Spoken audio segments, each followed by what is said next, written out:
Olá, turma. Continuando a correção da bimestral do dia 2 de dezembro, quinta questão. Inclinando-se em 45 graus, um copo cilíndrico, reto, de altura 10 centímetros e raio da base 4 centímetros, derrama-se parte do líquido que completava totalmente o copo, conforme indica a figura. Admitindo-se que o copo tenha sido inclinado com um movimento suave em relação à situação inicial, a menor quantidade de líquido derramada corresponde a um percentual do líquido contido inicialmente no copo D.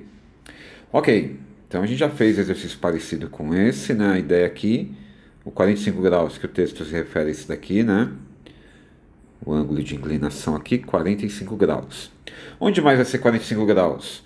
Então lembra, se você desenhar essa linha aqui, o líquido, né? Essa parte, essa superfície do líquido aqui, está paralelo ao plano da base aqui do chão, né? Onde o copo está apoiado. E aqui você tem aquela situação dos alternos internos, né? O Z do Zorro. Então aqui também é 45 graus. Ok? Bom, e para resolver essa questão, quer dizer, quanto que foi derramado aqui? A ideia é, essa coisa a gente não sabe calcular, né? Uma figura irregular aqui. Vamos transformá-la numa coisa que a gente saiba calcular. Então, se a gente pensar nessa linha aqui, perpendicular, né? Pegando aqui essa partezinha do líquido nessa essa bordazinha aqui. E se eu desenhar uma perpendicular aqui, vai formar um triângulo isósceles, concordam? Aqui também é 45 graus.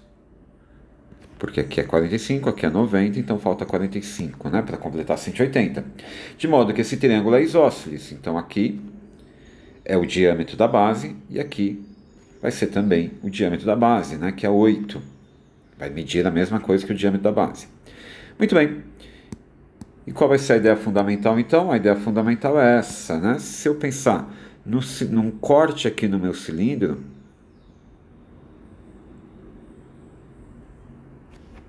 eu produzo um novo cilindro, né? Esse cilindro aqui em cima.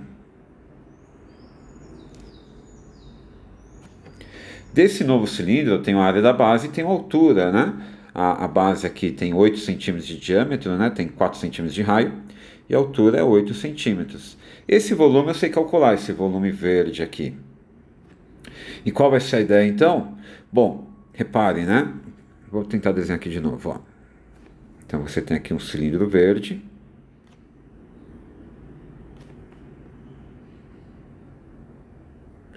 Esse cilindro a gente sabe calcular, porque ele tem 8 de altura e tem 4 de base, né? Tem 8 de diâmetro.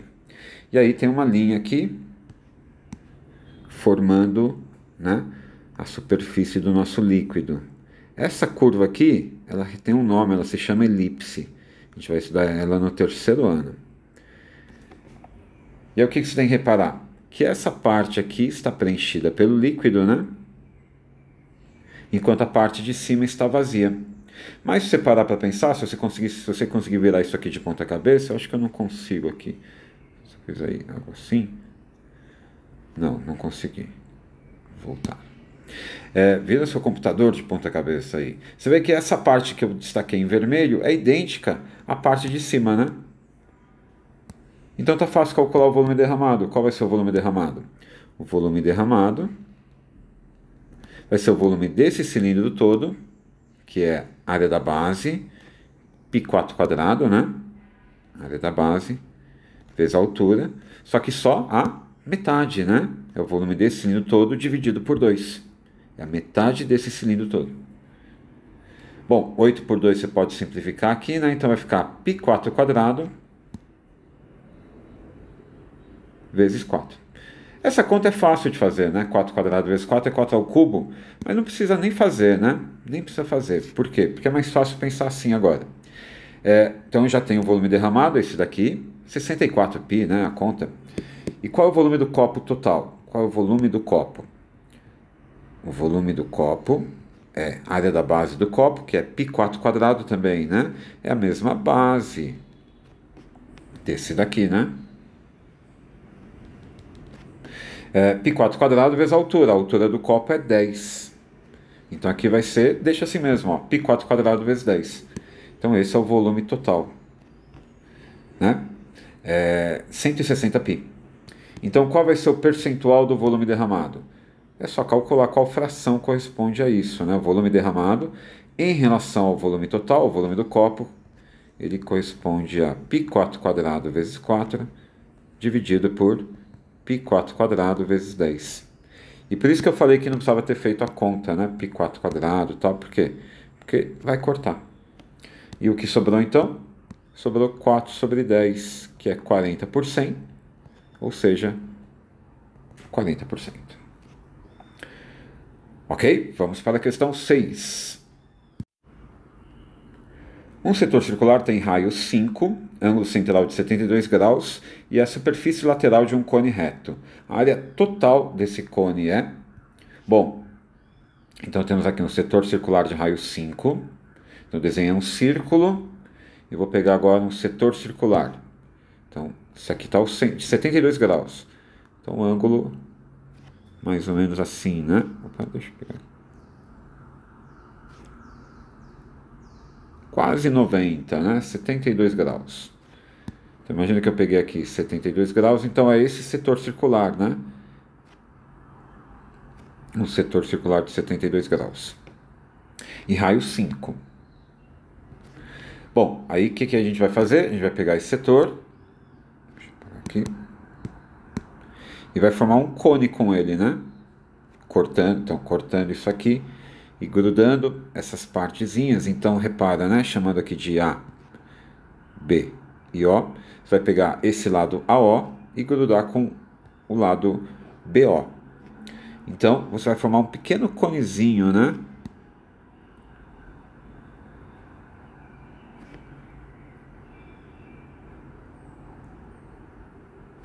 Então, qual é o segredo dessa questão, né? Que a geratriz desse cone vai ser o raio do setor circular, vai ser esse 5, né? E a base desse cone, esse é um cone circular reto, essa base aqui tem o mesmo comprimento do segmento AB. Então, com isso, você consegue descobrir quem é o raio da base do seu cone. Então, o comprimento do arco AB é 2πr, né? É o comprimento da circunferência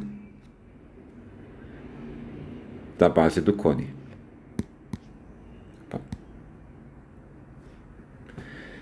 Certo? E o comprimento AB é uma fração do comprimento total dessa circunferência grande aqui, né? O comprimento AB é 72,360 avos do comprimento total, né? Que é 2π5. Isso é igual a 2πr. 72 por 36, 72 por 36 dá 2, né? 72 é o dobro. Então aqui, 72 por 360, divide por 72 vai dar 1, e aqui vai dar 5, né? Deixa eu fazer o contrário, né?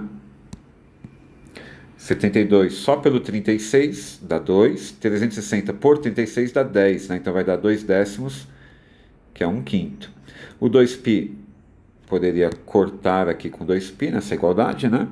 Então ficou 1/5 vezes 5 é igual a R. Portanto, o raio é 1. Então, eu tenho o raio da base aqui. O raio da base é 1. E eu quero a área total do meu cilindro. Então, eu calculo a área lateral e somo com a área da base. Certinho? Se você lembra da fórmula da área lateral, você sabe que a área lateral é quanto? A área lateral do cone é πrg, né? Se não sabe, posso só pensar na regrinha de 3 aqui. Eu vou usar πrg, então vai ficar π vezes r, que é o raio da base, e g, que é a geratriz do cone, né? Esse 5 aqui é o raio do setor circular. Então aqui deu 5π, centímetros quadrados. E a área da base? A área da base, π raio quadrado, né? π1 quadrado, então vai ser π. Então a área total...